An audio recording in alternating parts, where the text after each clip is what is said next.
Right.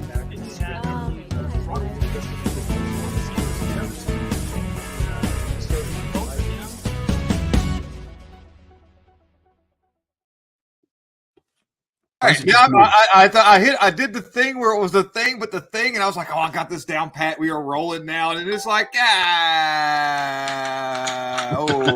hot mic.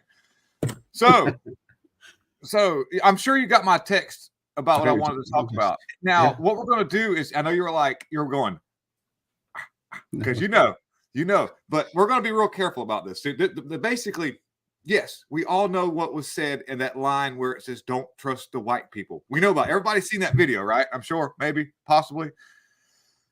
But this thing has so much predictive programming. Do you know anything about that, Michael? First of all, wait a minute. We're talking about the Obama movie because there was no headline because I gave the Gina the thing kind of late. So just in case you're tuning in, the Obama movie that was produced by the Obama people that love and want the best for the whole world, right? Well, I have a few questions. Do you want me to ask them now, or are you? Sure. Let's do yeah. So I didn't. You sent me a link, but I'm familiar with what we're talking about. I wasn't able to. Oh, I've got video. I've got video. Okay. I did listen to some of Tim Pool talked about this, so I did listen to a bit of it, and so correct me if I'm wrong. That's all I have is a little bit of Tim Pool talking about it, and he was saying Obama was a consultant on a film. I don't know that it was financed by Obama or anything like that. I just know that he produced. They had their produced. You know, so I work in Hollywood, and so produced. I'm sure there's a long list of producer names on this film, and I'm sure they were like, "Hey, let's get Obama because that'll bring us some cred," and list him as a producer. I don't think this was a movie that was Obama's brainchild and it was up to him, but he was consulted because he was a president and knows the kind of the inner workings of the government, et cetera. And so, you know, a reliable consultant, if you will. He knows some of that stuff. But also obviously biased, and so that's all I really know. I know that there's a line at some point in this film that you're saying, you know, what is it? Don't trust white people or something like that. Right. Yeah. It says we know no matter what. I've got it. We can pull it up, but the deal is, let me just go ahead and we'll dig in. Let me kind of wave a hand at the commenters. We got a good copy. Eureka, what's going on? Hello, Lucas Diego, howdy. Jacqueline Edwards, what's going on? And AC Cruz, all right. Yes, good people, always here. Now let me get this up real quick. And this is where I was like, okay. So the line in that movie was, you know, whatever happens to society when everything falls and all this stuff, the best thing to do is to not trust white people. And that's what my mom would have said, and that she would have approved of that. And then the dad was like, yeah. Well, anyways, that movie was nothing but silly.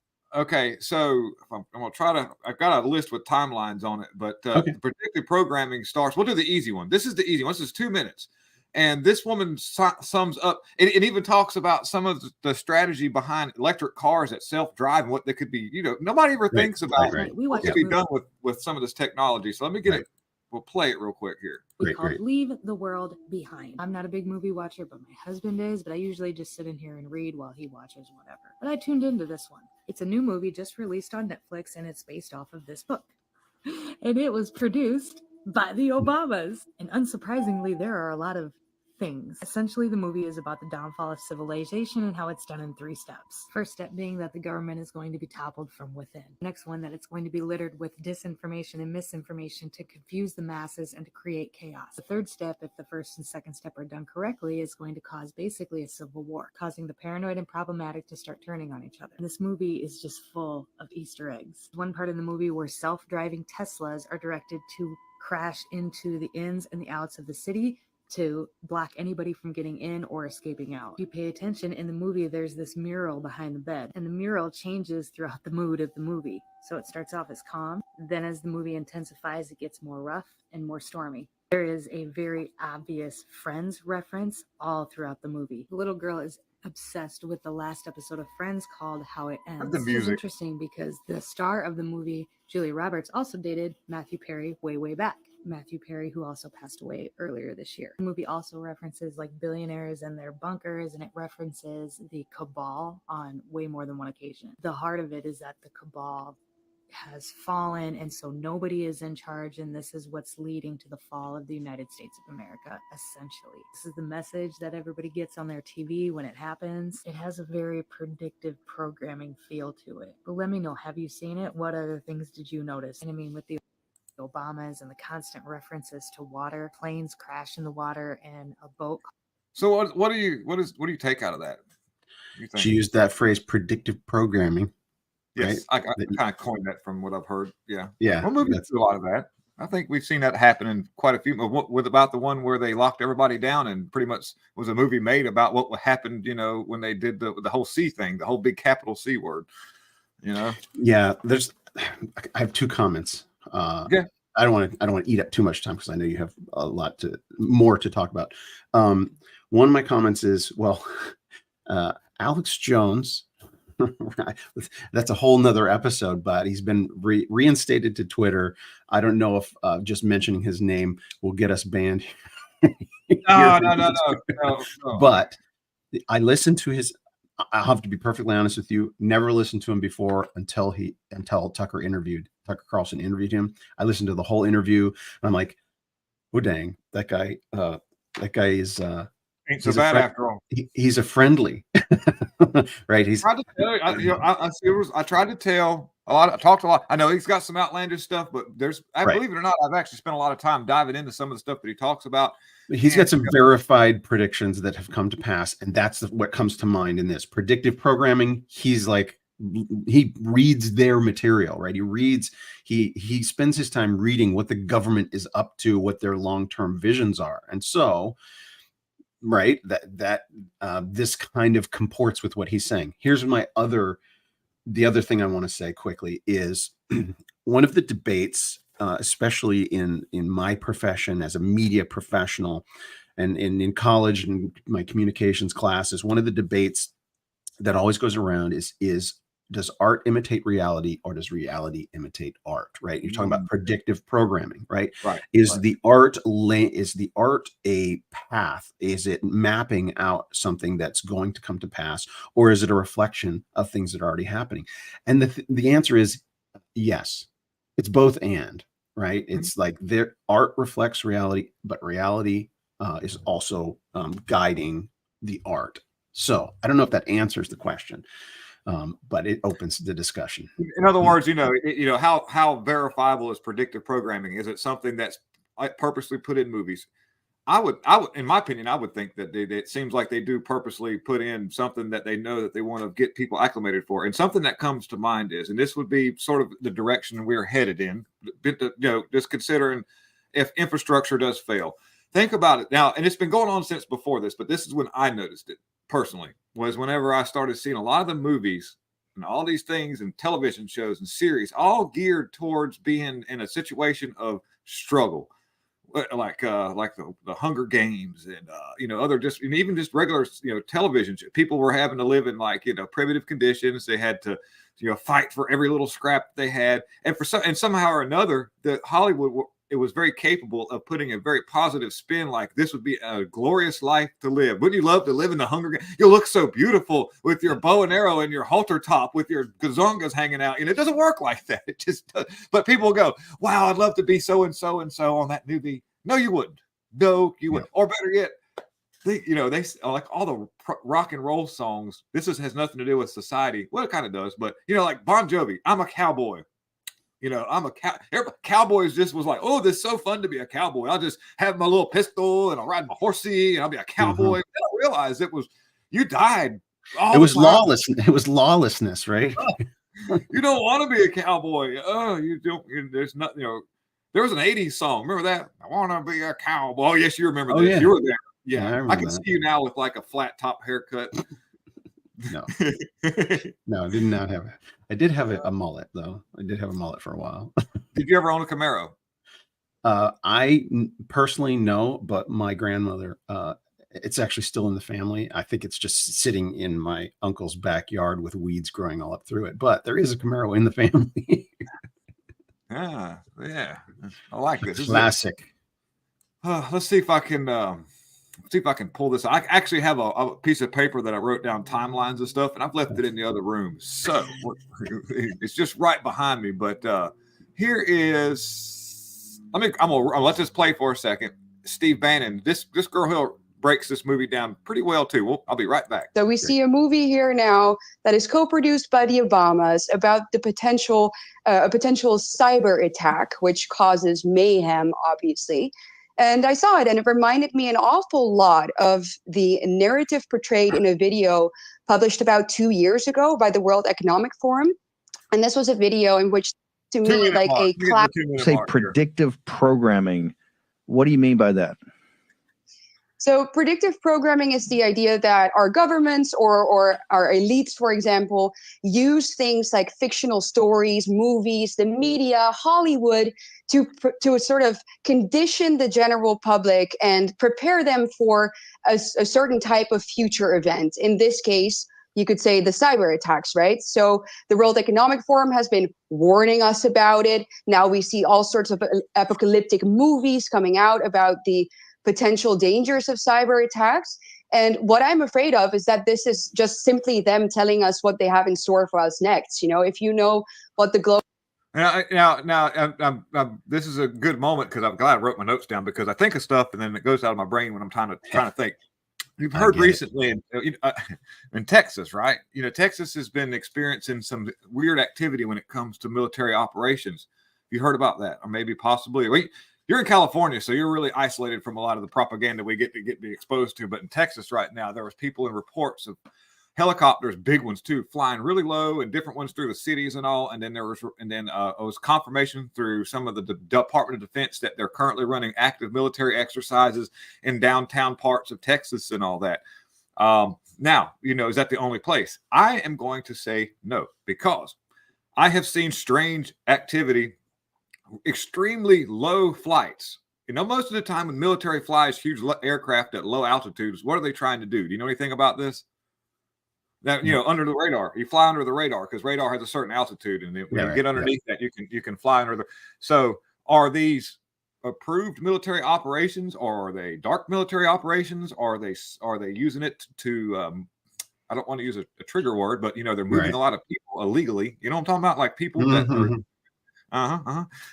So, you know, that's, you know, basically psychological. I'll just look at the 50-foot view of that. Psychological operations are very intricate now because they have actually, the more you tell lies, the more people understand what's going on, the further your lies have to go. So this movie could be just a complete and total psychological operation to do exactly what you were saying, which is, we see the airplanes. We see the movie. We're talking about the movie. We've got problems with our words where people choose who our leaders are, and we see things kind of going, and that they need us to have the perception that things are a lot worse, possibly, which they could be. But let's just, you know, we've got to understand and not trick ourselves into actually stepping on this rake. These could all just be intricate psychological operations just to move public into a certain direction, because right now they know that people aren't buying into all the sicknesses that they're trying to put out. You know what I'm talking about? Maybe possible. Oh yeah, I know what you're talking about. Yeah. Well, I do have the primary psyop is obviously in the media apparatus, and one of the main strategies. This is your alma mater. I'm going to listen to this. This is good stuff. Go ahead. Well, one of the main strategies is projection, right? It's accusing the other side of what they're doing, like undermining democracy. In other words, by democratically electing Donald Trump, we are undermining democracy, right? Democratically electing, like the people are supposed to choose who they want, right? And so they're trying to remove him from the ballot, or accuse people of being anti-democratic for exercising their democratic rights of voting, right? And that is the primary psyop. They see because the United States. Right, because of the structure of the constitutional structure, this unique event that happened in history. The United States of America is this unique event that other countries are trying to replicate. Because of its structure, its constitutional structure, it actually does distribute the power to the people. And authoritarian regimes hate that. So they want to they want to make it upside down world. It's like, oh, if you vote for somebody that we don't like, you are actually undermining democracy, right? So, but their problem is the United States is kind of used to voting, right? And so now they're like, well, there's an election coming up, and this is what Tucker and Alex Jones and different people are talking about. It's like this year that we're in right now, the next 12 months is going to be unprecedented. We're going to see some unprecedented things. I hate to repeat some of the things Alex Jones was mentioning may be happening, but we're going to see, like you're saying, events that staged events that will be used by the media as, oh, we now need martial law, right? Sorry, we can't have an election right now because we're under attack by Russia, right? All out war with Russia, right? Full nuclear armed Russia. That is one of the predictions that the October surprise may be a declaration of war against, like, the United States declaring war against Russia. I'm like, that's not beyond, right? Shocking things happen all the time, right? Unimaginable things like 9/11, right? 9/11, the Twin Towers coming down, not something anybody ever imagined could happen or would happen, did happen. So it's not beyond. You want an Alex Jones prediction on this channel from me? Not an Alex Jones prediction, but a me prediction. This is a me prediction. Oh, okay. A you prediction. Okay. Me prediction. Okay. All right. Not to say for sure, but what's our symbol of freedom? I'm gonna give you a hint. It's in New York. What is our symbol of freedom that we all pledge allegiance to? Statue of Liberty. Statue of Liberty. Oh, the flag in New York. Oh, no, Statue of Liberty. Yeah, you nailed it. Statue of Liberty and the flag, which that is true. But our liberty, that is our that was noted in a lot of historical documents when people would come in. Migrants, or legal people or whatever, probably illegal people too, but the legal people that wanted to work, some of the Scottish that came in, they recall, that Statue of Liberty was their sign of freedom. And what happens to monuments, either willfully or unwillfully, in situations like these right here? What's the next big thing to happen? What do you think would be the marking of the actual kinetic warfare? Would that be the destruction or the attempted destruction of our Statue of Liberty by supposedly Russia or China or something like that? Because that's what you do. That's like capture the flag for these people, Right. They have to be symbolic event. Exactly. Symbolic events that represent the larger movement. Well, here's my initial thoughts on that. Like, if the Statue of Liberty were targeted and destroyed, I'd be like, well, you've been tearing down statues of George Washington and Abraham Lincoln and our founding fathers, and so it was like, by a foreign country, wouldn't that get the hearts of people? Like that would just get the. But the problem is, so many people have been cheering the destruction of statues, right? Yeah, it's like conservatives to do something though. That's what get the conservatives popping off. Well, it would get conservatives pretty upset, but conservatives are pretty upset by these other monuments coming down. So it's not beyond the realm of possibility, but we're going to see some things that we can't predict, right? We can make predictions and again, when listening to this interview with Tucker and Alex Jones, Tucker listed a few of the more significant predictions that Alex Jones made that came to pass that nobody else was saying. But as is true, he probably made a lot of predictions that didn't come to pass as well. And it's not to impugn his character, just saying we can make a lot of predictions. And if you make a bunch of predictions, some of them may come true or something similar may come true. Right. But we're certainly going to be seeing some unprecedented things in this next year. And the temptation is to freak out and panic. And I'm not in that camp. I'm not in the panic camp. I have been in the panic camp. But as a Christian, understanding that nothing that happens in this next year, none of the things that are going to surprise us are going to surprise God, right? They're actually within his control. He's actually causing some of these things to happen to wake us up. And I think by the polling numbers, people are waking up. I want to reflect on What do most kids do when they get caught doing something they shouldn't do? they do some crazy stuff. They try to get out of it. They make some crazy maneuvers. Right. I just I like to hold our government in that aspect of like children doing something they shouldn't be doing. And for the longest, they've been getting away with it because they've been able to have all their friends lie for them. Like, where were you at? Were you at Jonathan's house last night? And you've got Jonathan lying for you. You've got all his friends. Yes, we were there. Come to find out, after you did a little research, you put up some CCTV cameras and a whole bunch of satellites to maneuver and watch people. You found out what's really going on. Yeah. Getting back to kind of one of the items we were talking about earlier, the predictive nature of cinema or the media or entertainment industry. Yeah. Do you see that movie Looper?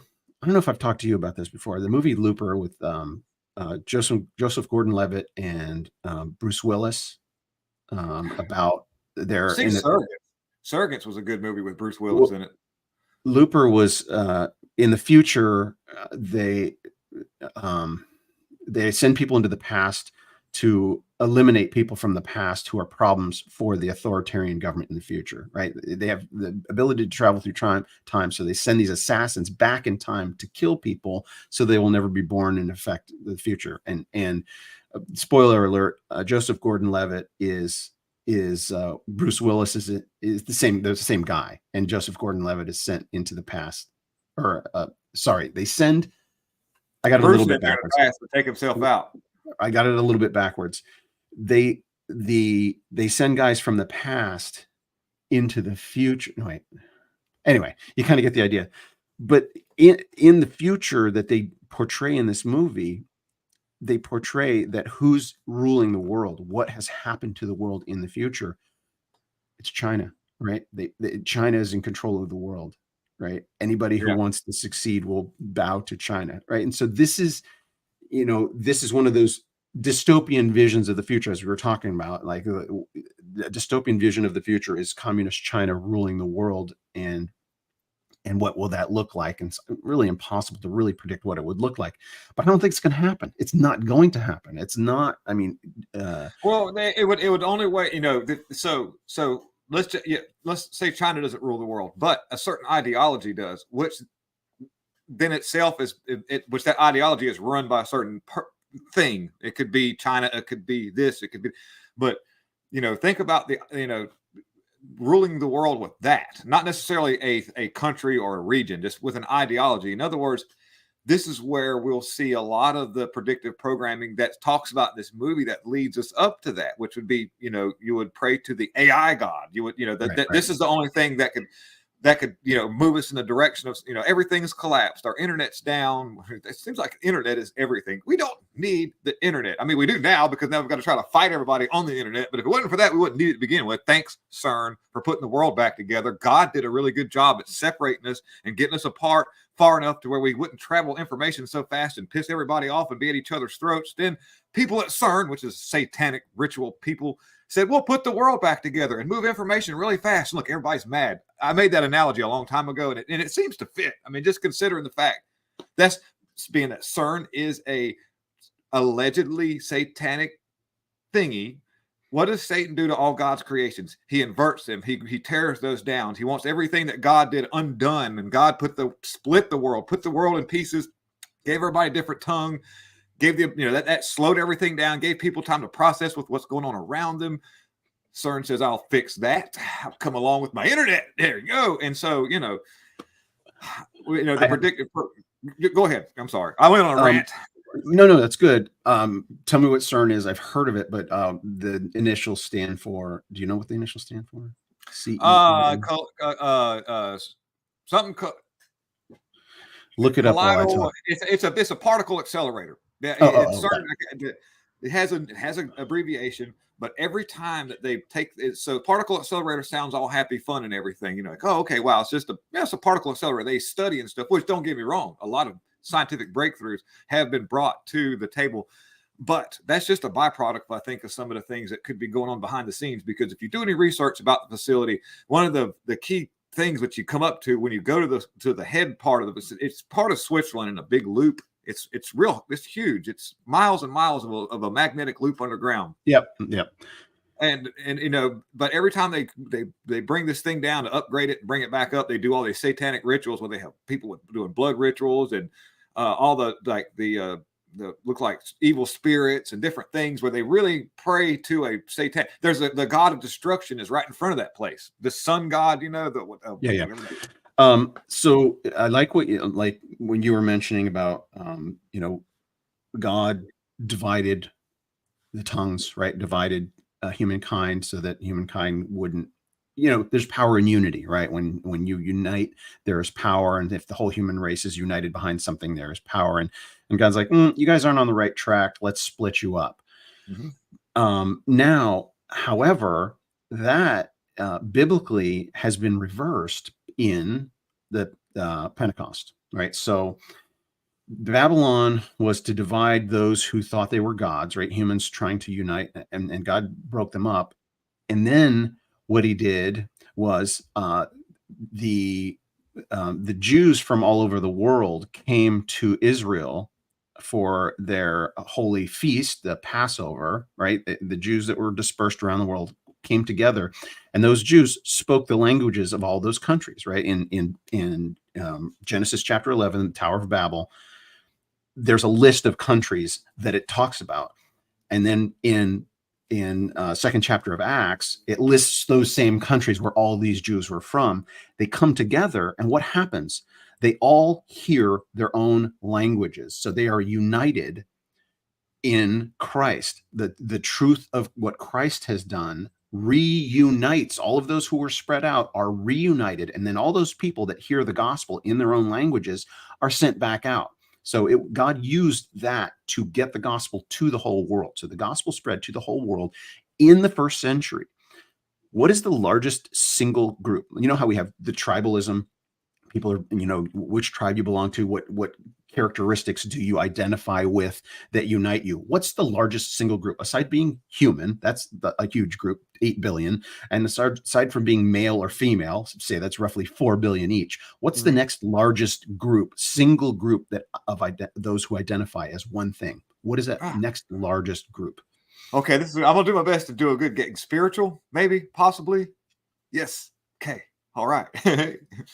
He didn't tell me to say that, guys. It was all feel good.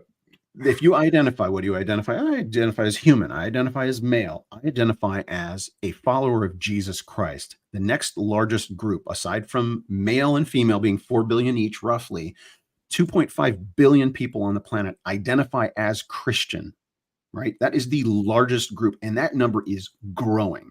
Yes. It may be shrinking a little bit in the United States, but we're only 350 million people, but around the world, Christianity continues to spread and increase in its percentage of the total human population. So by that trajectory, if you look to the future, China's not going to rule the world. It will be Christians. Yeah. Okay. Well, China actually, they're not, now I hate to say, let's just not lump China into one big group of thing, because that's being the capital R word. You have a entity called the CCP, the Chinese Communist Party, and they operate under the guise of their own God, which is materialism, money, and power. That's what that, you know, there is no afterlife. And even the ones that are in that, they know there's an afterlife, but they operate under that system because it's sustainable for their life at the time being, because of the fact that, you know, if I just play along, I'll be fine. But you don't. It's not how it rolls. You got a place to go, and they'll send you the other way if you don't actually announce and be open about being a God-fearing person. But you have people like Falun Gong and Uyghurs, and there's another religion, and all the three of those religions actually really are a Christian religion with just a little bit of a twist. They have a creator that they believe, and all of us could never fathom what God actually looked like. We don't know, but we like to think of him as this character. That's fine. So if somebody else's perception of God is that, I am okay with that. I just know that they know that we aren't here all alone. We weren't just, we're just a one cell organism that just kind of, here you go. So that's, and so China speaks very strongly against that, because that kind of uprising, those people don't have a fear of the material life, and so you can't be fear-mongered into certain things. Authoritarian governments crack down on Christianity because it's something that unites humans outside of their rule, right? Authoritarians cannot rule. You and I have more in common with a Christian in China than we do with a purple-haired kid down at the university, right? That may be American, we may have the same citizenship, but we have more in common with a person who's oppressed in China. And when you oppress Christians, they just spread out and get bigger and bigger. They grow, right? You try and stamp it down and it spreads. And so that's God's economy. All right, dude, we're out of time. This was good. We're just scratching the surface, man. All right. Thank y'all very much for tuning in. Y'all have a wonderful week. Can't talk. Week. And Michael, lots of love. Big old hugs. Take it easy, man. Love you, brother. Bye, everybody. Bye.